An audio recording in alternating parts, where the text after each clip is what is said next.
جناب عثمان رضی اللہ تعالیٰ عنہ فرماتے ہیں اور لوگوں میں نے ساری زندگی گزار دی اسلام کے بعد جس دن سے میں نے کلمہ پڑھا آخری دم تک کوئی جمعہ ایسا نہیں گزرا اللہ کے نام پر میں نے ایک غلام خرید کے آزاد نہ کیا ہو۔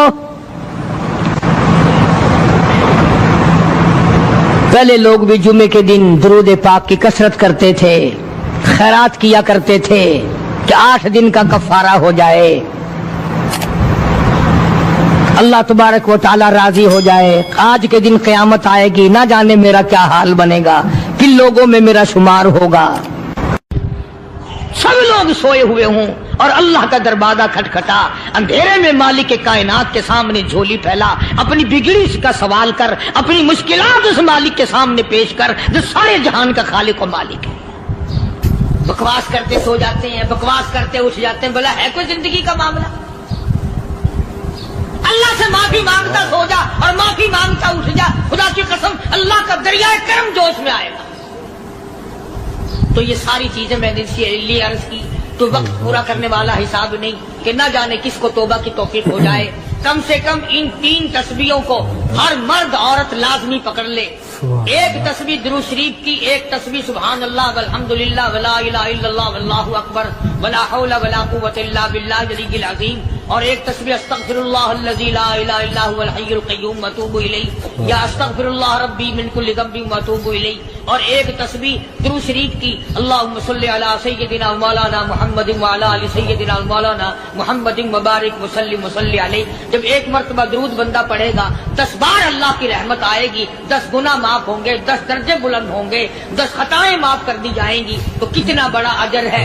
خصوصاً بوڑھوں کو چاہیے کہ وہ گپوں میں اپنا وقت خراب نہ کریں۔ خدا کی قسم قبر میں جانے کے بعد تجھے ایک سانس کی مہلت نہ ملے۔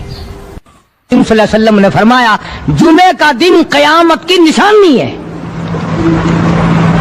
قیامت کا دن جس دن قائم ہوگا جمعہ ہی ہوگا۔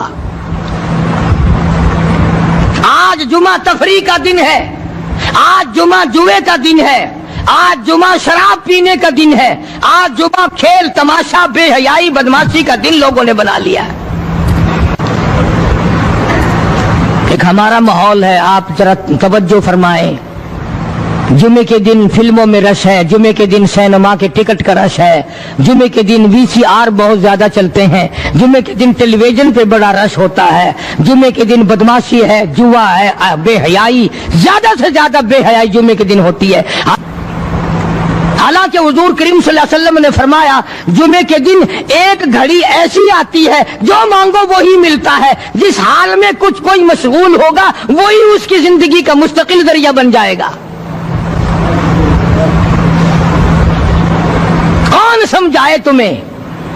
کس کے اندر طاقت اور جرت ہے کہ قوم کے دھارا پھیر سکے اور قوم کے رخ کو پھیر سکے؟ کون پھیر سکتا ہے؟ اس لیے قرآن کریم نے بار بار للکارا اور فرمایا افلم یہد لہم کم اہلکنا قبلہم من القرون، اکڑنے والوں، بدماشی کرنے والوں، بے غیرت کمینوں، باداؤ، جب میرا قہر جوش میں آئے گا پھر 1 2 کو نہیں، پھر بستی کی بستی، ملک کے ملک اجاڑ کے رکھ دوں گا۔ افلم یہد لہم کم اہلکنا قبلہم من القرون،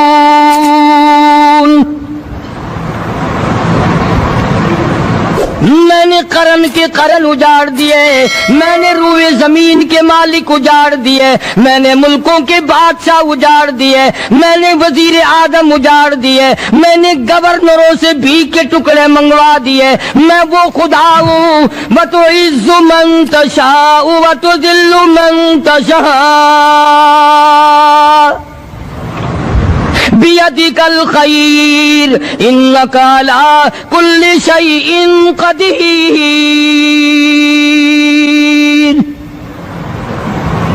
سارا نظام میرے ہاتھ میں ہے. تبارک الذی بیدہ الملک. برکتیں میرے پاس ہے, رحمتیں میرے پاس ہے, خیر میرے پاس ہے, بھلائی میرے پاس ہے, سلامتی کے خزانے میرے پاس ہے, امن کے خزانے میرے پاس ہے. وَهُوَ عَلَى بِيَدِهِ الْمُلْكُ. ملک میں راج میرا. وَهُوَ عَلَى كُلِّ شَيْءٍ قَدِيرٌ. ذرے ذرے پہ قبضہ میرا, پتے پتے پہ قبضہ میرا, پہاڑ کی ایک ایک کنکر پہ قبضہ میرا, سمندر کے قطرے قطرے پہ قبضہ میرا. تو ہوتا کون ہے اکڑ کرنے والا؟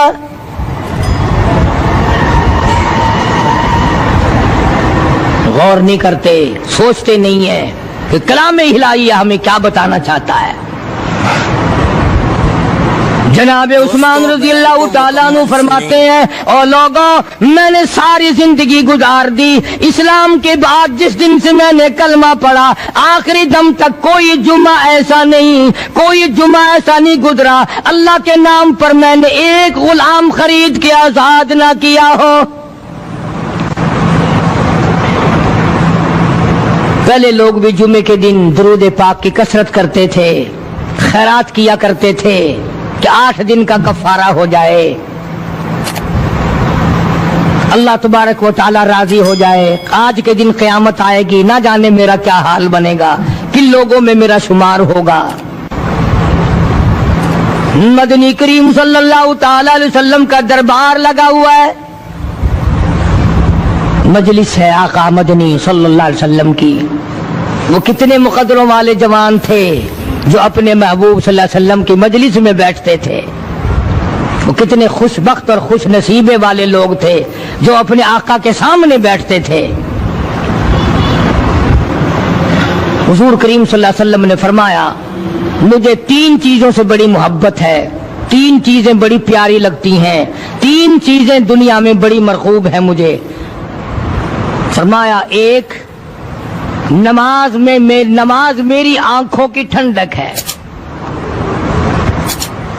سرکار کی پسندیدہ بات سنو, فرمایا نماز میری آنکھوں کی ٹھنڈک ہے. جو نماز پڑھتا ہے وہ میری آنکھوں کو ٹھنڈا کرتا ہے, جو نماز نہیں پڑھتا کیا مطلب, وہ مجھے رنج دیتا ہے. اور جامع ترمذی میں ایک حدیث موجود ہے, ارشاد ہے حضور کریم سب کہہ دو صلی اللہ علیہ وسلم کا, فرمایا کہ ہر پیر کے دن, ہر جمعرات کے دن ہر امتی کا نامہ اعمال میرے سامنے پیش کیا جاتا ہے. ہر امتی کا اعمال نامہ سرکار کے سامنے کر دیا جاتا ہے. تیرے فلاں امتی کا یہ عمل ہے. ذرا مسجد میں بیٹھے ہو, قبلے کی طرف منہ کیے بیٹھے ہو, لوگوں سوچو تو صحیح ہمارے اعمال نامے دیکھ کر آقا کو کتنا رنج ہوتا ہوگا, ہمارے کردار دیکھ کر, ہماری روح سیاہی کو دیکھ کر آقا کو کتنا رنج پہنچتا ہوگا صلی اللہ علیہ وسلم.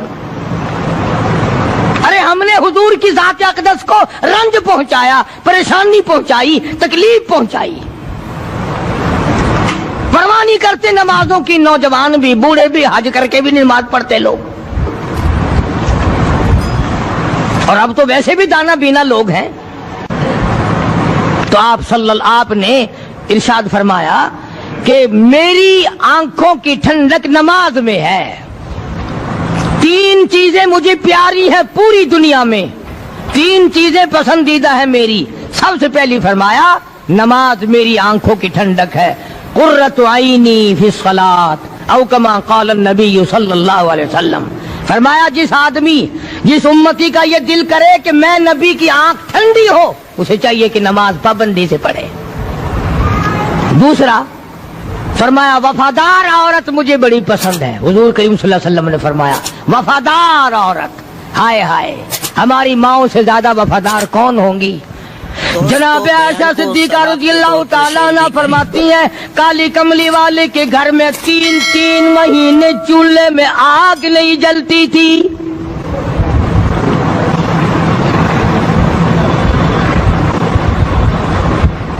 دوسروں کے واسطے ہے سیم و زر و گوہر, اور اپنا یہ حال ہے کہ چولہا ہے بجھا ہوا.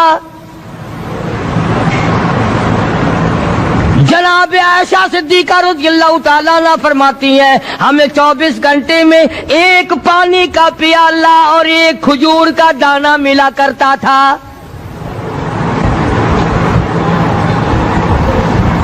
کبھی اپنی ماہوں کی خوراک تو دیکھو, خرچہ تو دیکھو. اور اگلی بات سنو تو حیران ہو جاؤ. جناب عائشہ صدیقہ رضی اللہ تعالیٰ عنہ فرماتی ہیں اس پیالے اور کھجور کی قدر بھی تب ہوئی جب وہ بھی نہ ملی.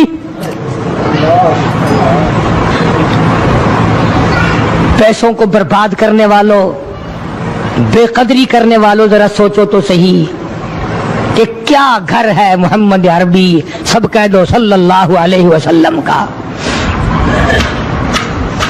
اسی گھر سے خیر و برکت ملی صحابہ کرام کو, لیکن دنیا نہ تھی, بلڈنگ نہ تھی, کوٹھی نہ تھی, بنگلہ نہ تھا, چہل پہل نہ تھی. اچھا ایک بات اور آج یاد کر کے لے جاؤ, یہ تو مجبوری ہوئی نا, یہ تو ایک مجبوری ہوئی, پریشانی ہوئی, محتاجی ہوئی کہ پانی کا ایک پیالہ اور ایک کھجور کا دانہ ملتا تھا. اور اگلی بات سنو تو حیران ہو جاؤ, مجبوری اور چیز ہے, اختیار سے کرنا اور چیز ہے. جناب فاروق اعظم رضی اللہ تعالیٰ عنہ کی حکومت ہے. عائشہ صدیقہ رضی اللہ تعالیٰ عنہ کا سال کا خرچہ 12,000 روپیہ بوری میں بھر کر حضرت عمر نے حضرت عائشہ کے گھر پہنچا دیا. لو تمہارا یہ سال کا خرچہ آ گیا.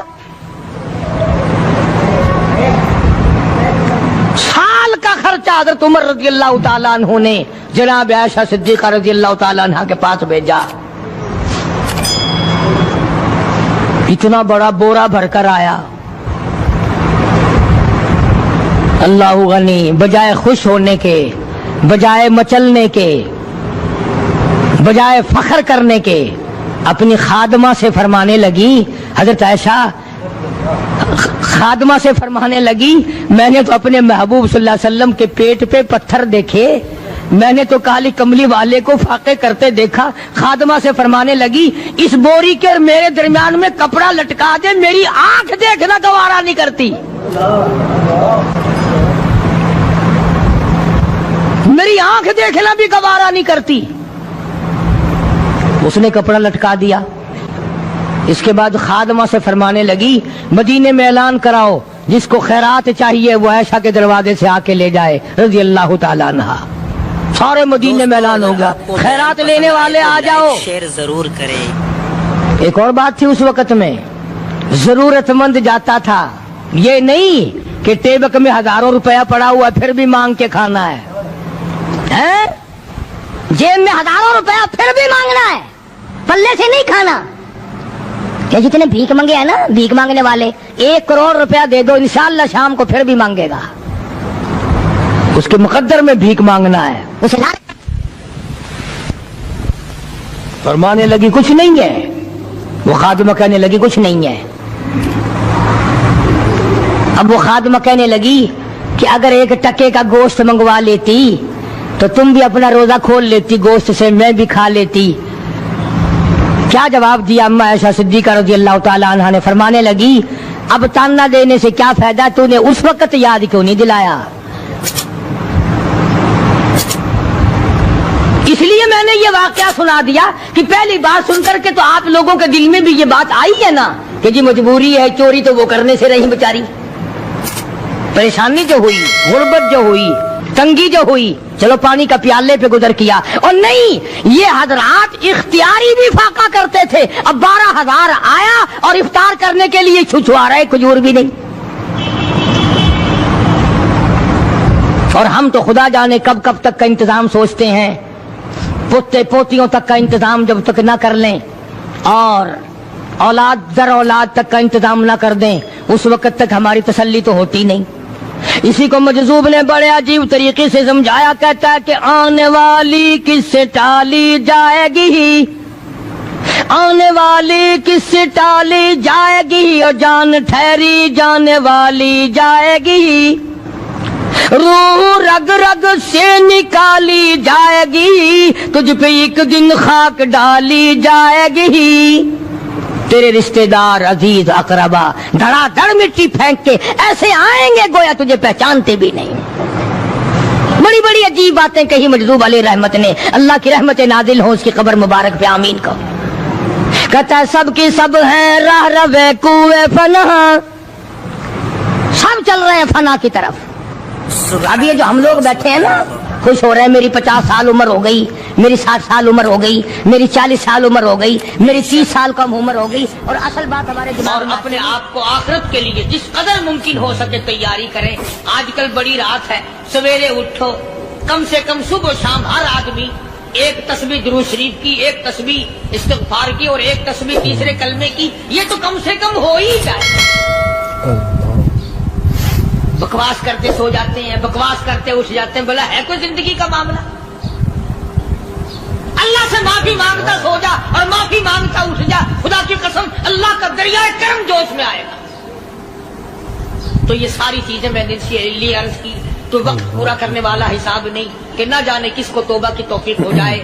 کم سے کم ان 3 تسبیحوں کو ہر مرد عورت لازمی پکڑ لے.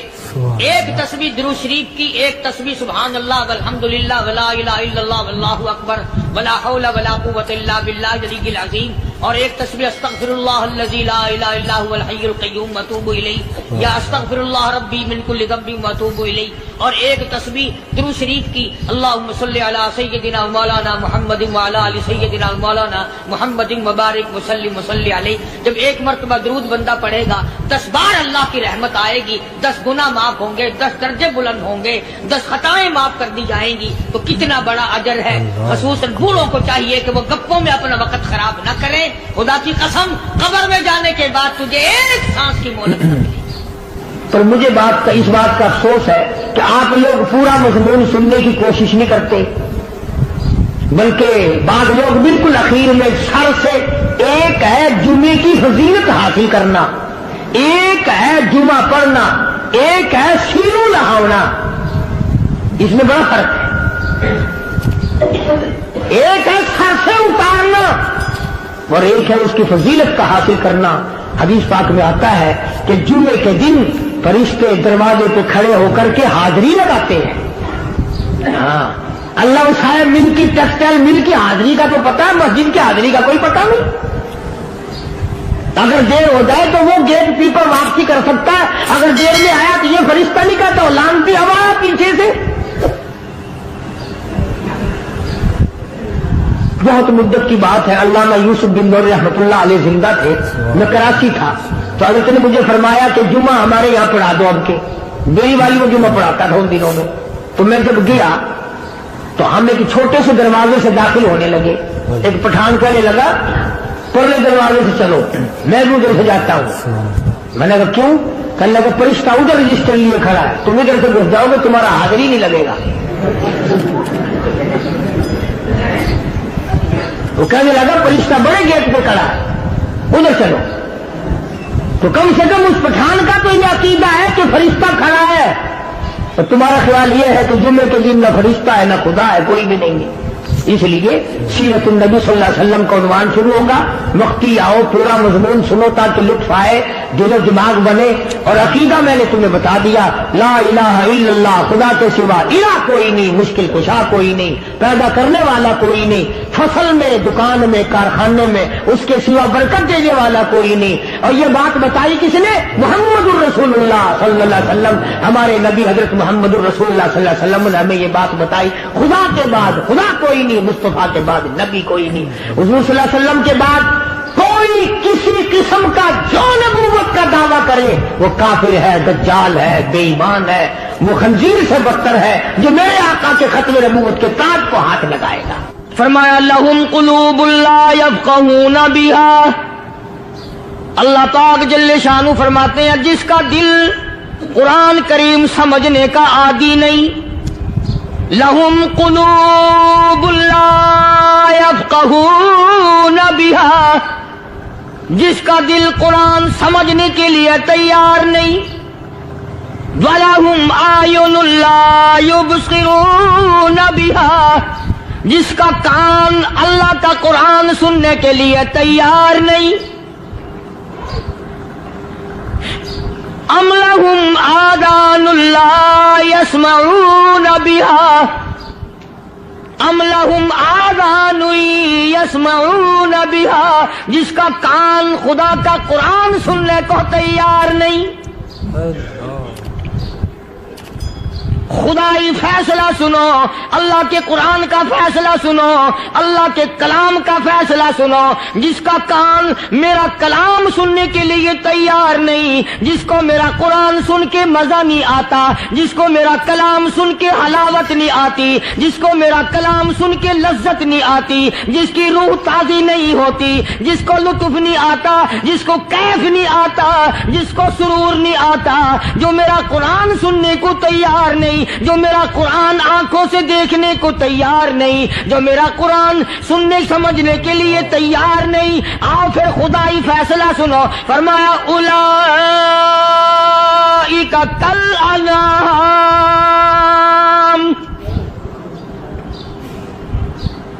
میرا فیصلہ نہیں، کسی پارٹی کا فیصلہ نہیں، کسی فرقے کا نہیں، کسی طبقے کا نہیں، کسی جماعت کا نہیں۔ فرمایا اولئک الانعام، پیدا کرنے والا مالک و خالق کہتا ہے مجھے اپنی کبریائی کی قسم یہ سارے جانور ہیں۔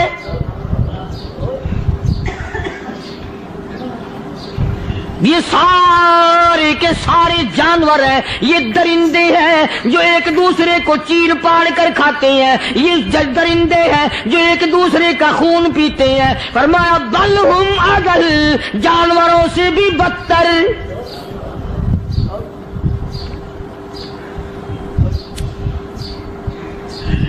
جس کے دل میں قرآن سن کر ترس نہیں، جس دل میں رحم نہیں، اپنے سے کمزور دیکھ کر جس کے دل میں شفقت نہیں، مہربانی کا مادہ نہیں، فرمایا وہ کوئی بندہ ہے، وہ تو جانور ہے۔ اور خدا قسم میں آ گیا، فرمایا بل ہم اضل، اس سے بھی بدتر۔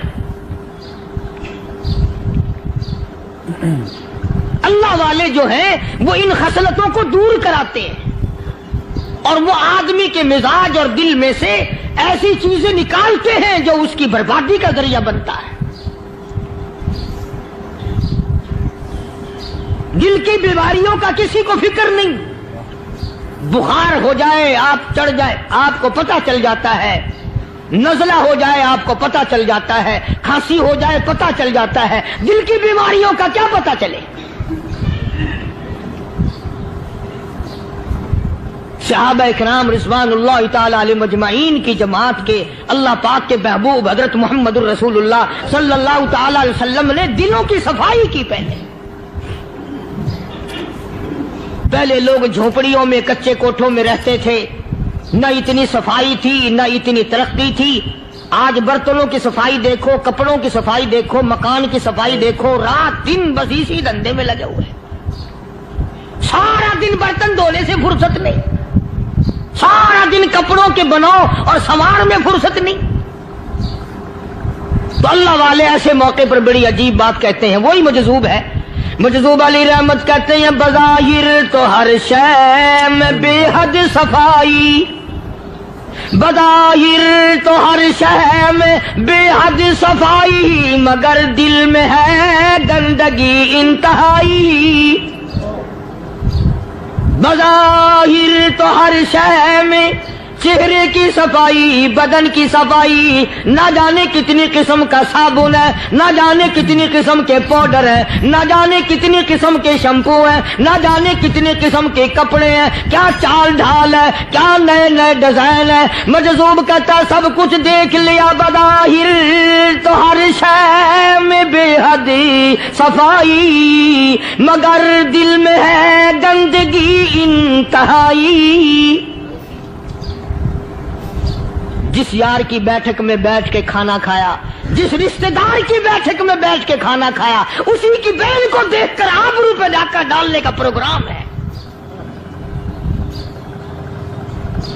جس دوست کے گھر میں بیٹھ کے کھانا کھایا، اسی دوست کی بیوی کی عزت لوٹنے کا پروگرام ہے۔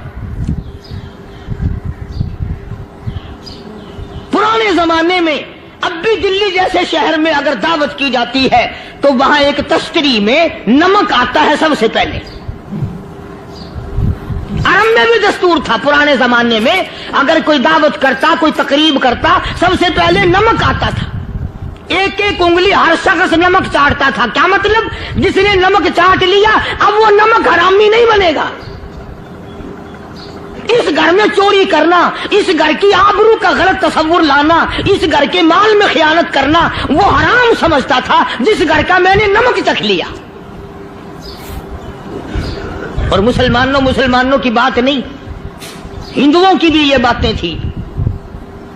مولانا محمد علی صاحب جلندری سب قید رحمت اللہ علیہ فرمایا کرتے تھے کہ ایک سکھ تھا بہت بڑا ڈاکو، مسلمان اور ہندو مل کر اس کو ساتھ ملا کر کے لے گئے کہ یہاں اس گاؤں میں اس پنڈ میں ڈاکہ ڈالے. سفر کر کے گئے، تکلیف اٹھا کے گئے. اس سکھ ڈاکو نے پوچھ لیا کہ یہ کون سا گاؤں ہے کہ یہ فلانا ہے. اچھا سارے کے سارے یہ تلاش کرو، یہ سوچ بچار کرو، اپنے پنڈ کی، اپنے علاقے کی، کسی مسلمان کی، کسی ہندو کی، کسی سکھ کی، کسی چوڑے چمار کی اس گاؤں میں لڑکی تو نہیں؟ ہمارے یہاں سے کوئی لڑکی تو شادی ہو کے یہاں نہیں آئی ہوئی. ان ساروں میں سے کہنے لگا کہ ہمارے بھنگی کی لڑکی جمعدار کی یہاں آئی ہوئی ہے. کہنے لگا واپس چلو، بیٹی بیٹی ہے چاہے بھنگی کی ہو یا نواب کی ہو. ارے کل بیٹی کا ڈولا دیا تھا، آج ڈاکہ ڈالیں گے، شرم نہیں آئے گی؟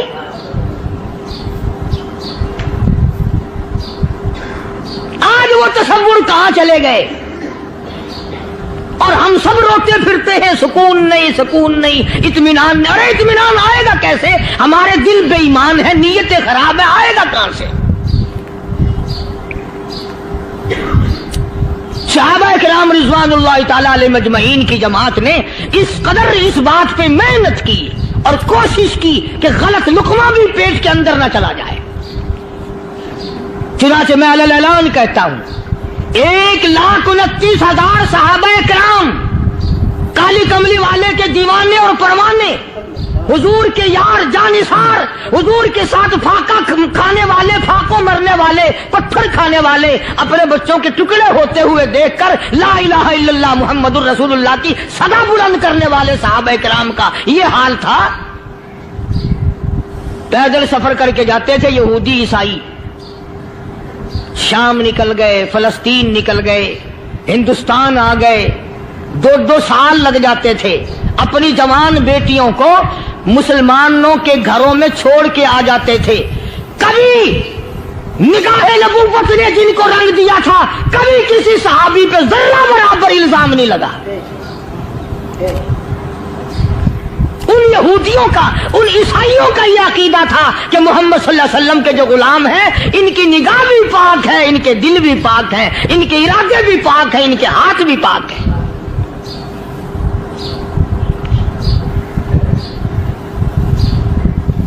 مصر کے گورنر نے، مصر کے جنرل کرنل نے خط لکھا سیدنا فاروق اعظم رضی اللہ تعالی عنہ کی خدمت میں. دور خلافت ہے حضرت فاروق اعظم کا. کیا خط لکھا کہ حضور مجھے کافی وقت گزر گیا ہے اور فلاں علاقے میں آپ کے حکم سے ہم نے جانا ہے اور راستہ صرف ایک ہے اور اس راستے میں جال بچھا دیا گیا. اب مجھے مشورہ دیں میں کیا کروں، حکم دیں مجھے. جال کیا بچھا دیا گیا کہ ہمیں پتہ چل گیا ہے عیسائیوں نے پروگرام بنایا، سینکڑوں لڑکیاں تلاش کر کر کے بڑی خوبصورت حسینہ اکٹھی کی ہیں، ان کو گانے بجانے کی ٹریننگ دی ہے، ان کو اچھی اچھی آوازوں والی لڑکیاں ڈھونڈ کے لائے ہیں اور انہوں نے یہ پروگرام بنایا کہ جب مسلمانوں کی فوج اس گلی سے گزرے گی ان کوٹھوں کے اوپر چڑھ کے گانا بجانا کریں گے تاکہ ان کے دل میں بدماشی آئے اور ان کا بیڑا نہ رکھو.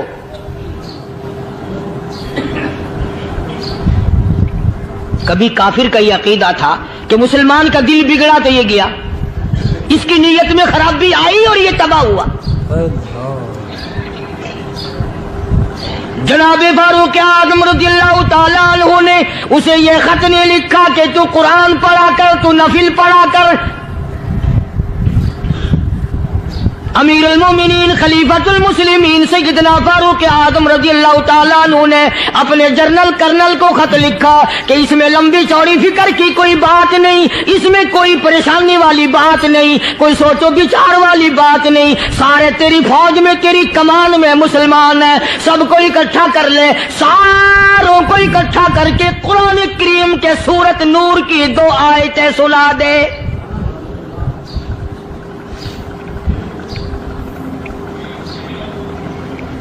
یہ بھی نہیں فرمایا کہ سزا سناؤ، اتنے کوڑے لگیں گے، جو خلاف کرے گا یوں قید ہوگی، یوں کورٹ مارشل کر دیا جائے گا، کچھ نہیں۔ جناب فاروق اعظم رضی اللہ تعالیٰ عنہ کی رائے دیکھو، ان کے خیال میں قرآن کریم میں اتنی بڑی طاقت ہے، اتنی بڑی عظمت ہے، اتنی بڑی کرامت ہے، کلام الہی میں اتنا بڑا شرف ہے، اعلان کر دیا، فرمایا اپنے کرنل کو ساری فوج کو لشکر کو اکٹھا کر کے قرآن کریم کی فلاں فلاں آیت سنا دے۔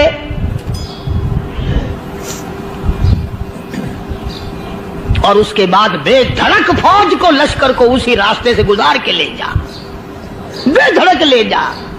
ہائے کبھی قرآن کی 2 آیتوں سے کام بن جاتا تھا، اب سارے قرآن سے میرا تیرا کام نہیں بنتا۔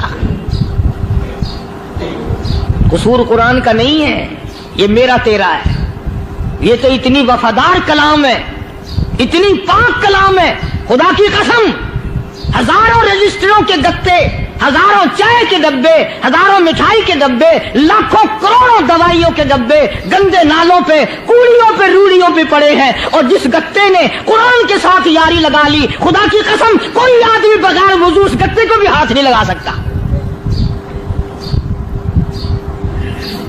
ہزاروں نہیں لاکھوں کپڑے مارکیٹ میں پڑے، پر جس کپڑے نے قرآن سے یاری لگا لی، جو کپڑا جسدان بن کر قرآن پہ چڑھ گیا، لوگ اس کو بھی چومتے ہیں، اور چومنا چاہیے۔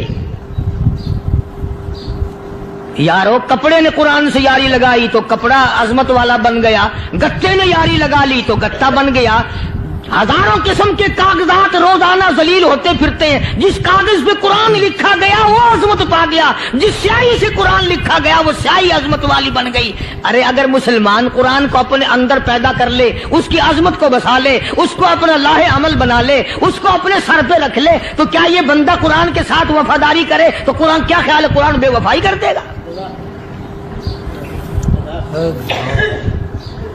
یقین نہیں، یقین اصل بات اعتقاد کی ہے۔ یقین کا تو یہ عالم بنا ہوا ہے کہ اگر کوئی چوری کا معاملہ ہو جائے اور کسی پر شبہ ہو، اگر اسے کہو کہ قرآن اٹھا دے تو دیر نہیں لگائے گا، اور اگر کہے کہ فلانی خانگاہ کا کنڈا مار دیا کہ یہ کام میں نہیں کرتا۔ خانگاہ کے کنڈے میں ایمان ہے، قرآن پہ ایمان نہیں۔ اس پر یقین ہے کہ پیر اندھا کر دے گا، اور یہاں یقین نہیں کہ جس خدا نے پیدا کیا اگر میں نے جھوٹا قرآن اٹھایا تو وہ برباد کر دے گا۔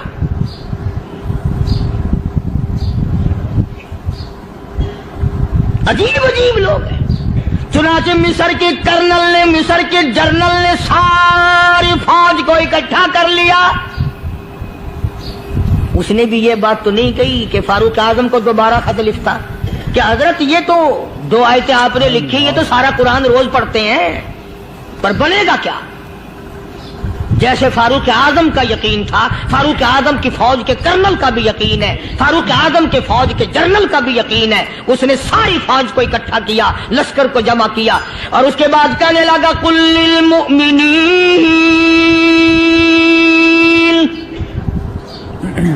یغضوا من ابصارکم وَيَحْفَظُوا فُرُوجَهُمْ ذَلِكَ أَزْكَىٰ لَهُمْ إِنَّ اللَّهَ خَبِيرٌ بِمَا يَصْنَعُونَ۔ او لوگو، خدا تمہیں کہتا ہے اپنی آنکھوں کی حفاظت کرو، اگر تمہاری نظریں غلط جگہ پڑی اپنی عزت کی حفاظت کرو، اپنی آبرو کی حفاظت کرو، اگر غلط نظریں پڑی، غلط استعمال ہوئی، ان اللہ خبیر بما یصنعون۔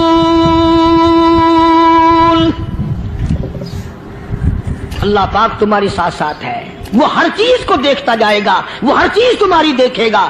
چنانچہ تاریخ شاہد ہے، ابن حشام نے لکھا ہے، ابن خلدون نے لکھا ہے، اور کئی مورخین نے لکھا ہے کہ جب مسلمان کرنل نے اپنی فوج کو قرآن کی 2 آیتیں سنائی اور اس کے بعد حکم دیا چلو، تمام کا تمام لشکر چل رہا ہے، ادھر ڈھول بجا، دھماکے بجے، گانا شروع ہوا، گانا بجانا شروع ہوا، ساری فوج نکل گئی، سارا لشکر چلا گیا۔ لڑکیوں نے دیکھا کہ یہ تو ختم ہو گئے، نیچے آواز دے کے کہنے لگی اور جانے والوں یہ ساری فوج کئی اندھوں کی فوج تو نہیں؟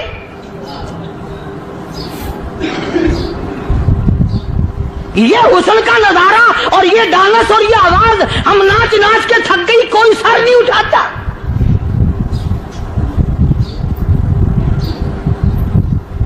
اور آج دیکھ لیں آپ، ہر گھر کے اوپر وہ لگا ہوا ہے ایریل، لعنت کا ایریل لگا ہوا ہے، لعنت کا ایریل۔ حاجیو تم کیا کہتے ہو کہ ہمارے گھر کا اس میں کیا بگڑے گا؟ خدا کی قسم وہ بگڑتا ہے، وہ دیمک لگتی ہے، وہ تباہی پھرتی ہے، تمہیں پتہ بھی نہیں چلتا۔ تم نے کیا سوچ رکھا ہے؟ مسلمان کرنل کے حکم پہ ساری فوج نکل گئی، ناچنے والی گانے والی لڑکیاں عیسائیوں کی حیران ہیں، کیا ہوا؟ لاکھوں کی تعداد میں فوج گزر گئی، کوئی نگاہ اٹھا کے نہیں دیکھتا۔ ایک مسلمان سپاہی گزرتا گزرتا نیچی نظریں کیے کہنے لگا سر کیسے اٹھائے، نگاہ کیسے کوئی اٹھائے گا؟ یہ سارے کے سارے اللہ کا قرآن سن کر آئے ہیں۔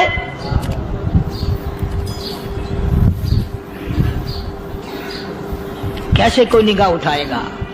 کیسے کوئی سر کو اٹھائے گا؟ یہ سارے کے سارے اللہ کا قرآن سن کر آئے ہیں۔ ان کا عمل ہوا نا قرآن پہ، ان کے عمل کا کتنا بڑا اثر پڑا۔ مورخین نے لکھا، ابن حشام لکھتا ہے عیسائی لڑکیوں نے چھلانگے لگا دی، کوٹھی سے نیچے آ گئی، کہنے لگی عام مسلمانوں وہ قرآن ہمیں بھی سنا کے جاؤ جس میں اتنی اسپرٹ ہے، اتنی طاقت ہے، جو حسن کے نظارے سے روک دے، جو گانے بجانے سے روک دے۔ یہ تو آدمی کے دل کا سکون ہے، نہ گانا سنتے ہو نہ حسن کا نظارہ کرتے ہو، جاتے والے یوں نہ جاؤ، ہمیں بھی وہ قرآن سنا کے جاؤ۔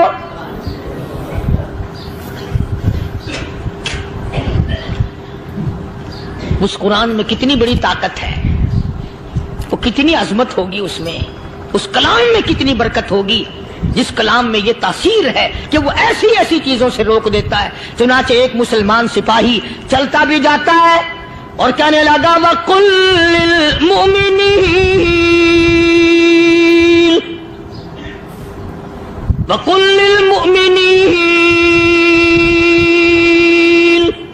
قرآن کی آیت پڑھ کے سنائی، سینکڑوں نہیں بے شمار لڑکیاں ایک مسلمان کی زبان سے اللہ کا قرآن سن کے کہنے لگی اور جانے والوں چھوڑ کے نہ جاؤ، ہمیں بھی کلمہ پڑھاؤ۔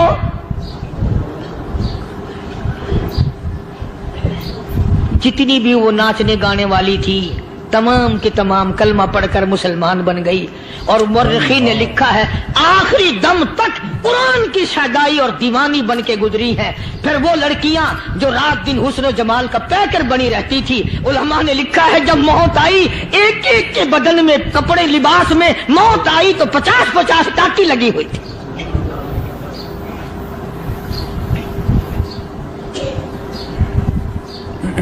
بظاہر تو آج بھی بڑی جھاڑا پنجی ہے، بڑی صفائی ہے، بڑی دوڑ دھوپ ہے۔ اسی کو مجذوب العلان کہتا بظاہر تو ہر شے میں بے حد صفائی، مگر دل میں ہے گندگی انتہائی، کبھی اس کے دھوکے میں آنا نہ بھائی، یہ سب ہے رعائی، یہ بس ہے رعائی، یہ تو چیز ہی کچھ نہیں۔ بڑے بڑے دھندے ہمیں پلٹتے دیکھے، بڑے بڑے نظام بگڑتے دیکھے۔ محمد عربی صلی اللہ تعالی علیہ وسلم کے دربار میں بڑے بڑے لوگ آتے تھے۔ اللہ غنی، نگاہ نبوت نے جس کو رنگ دیا